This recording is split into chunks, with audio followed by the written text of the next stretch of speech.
Hello and welcome to Thought Provoking Tech. I'm Zach and this is Product Spotlight. In today's episode, I'm going to be doing a very quick review on MonoPrice's HDMI extender. There's not much to it. It is essentially an extender that lets you run two Ethernet cables. It takes two Ethernet cables, so keep that in mind. Up to 30 meters, which is roughly 90 feet, and extend your HDMI source and input much farther than you could with an HDMI cable, and for very cheap, because Ethernet cable is super cheap for Cat 5e or even Cat 6 is very cheap still. So with that in mind, you can run a very long HDMI cord for very cheap, and it's very simple to set up.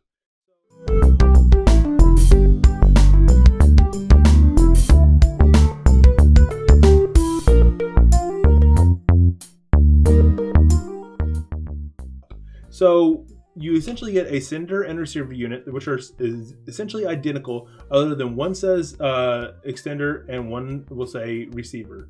So with that in mind, you will have a TMDS port and a DDC port. As long as you plug those cables into the exact same ports on the opposite end, then you will have it'll just hook right up just like you had plugged a normal HDMI cable. They require nothing other than these two ports and two HDMI cables, or two Ethernet cables. So you can even make your own cable with custom length to whatever you want.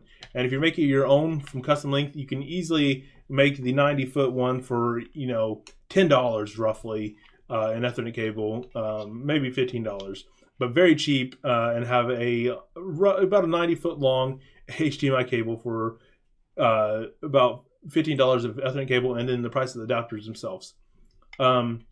So the biggest thing about this is if you have Ethernet cable running through your walls already, or if you are building a house or renovating a house, you can actually put HDMI cables in your house and have a centralized computing station.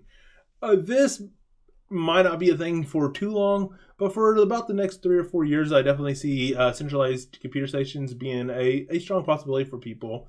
But cloud computing is really going to take off, and I really foresee in the not too distant future that essentially all of our computing will be done on remote servers, and that'll just be beamed to us. But if you wanted to set up a local setup, especially if you have horrible internet like I do, I can't always be streaming stuff through the internet because if someone else is on the network and using Netflix, then I really don't have any bandwidth left over at my house.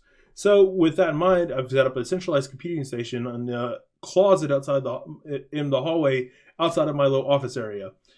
So I ran super long Ethernet cable, way longer than I needed, because I just run in a hub and ran it through the wall and along the floor around here, and then along this wall and on the back here, and in between on this wall that I'm facing.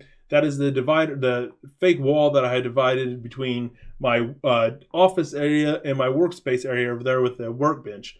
So I have the wire running, or the Ethernet cables running all the way around, and two of them go to the setup that I'm going to get ready to show you here in a second. So as you can see here, here's the monitor that I have the HDMI extender plugged into.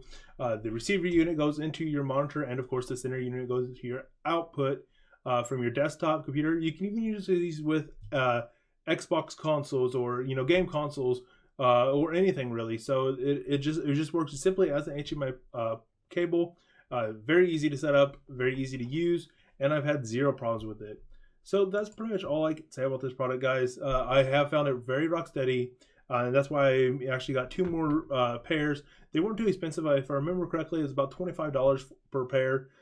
So you could plug in two monitors for less than $50, and then your Ethernet wire on top of that, which will depend on how long you're going to be running. But Ethernet cable is very cheap too. You can get about a 1,000-foot row for around $60, if I'm remembering correctly, of Cat 5e or Cat 6. They're actually not too different in price between the two.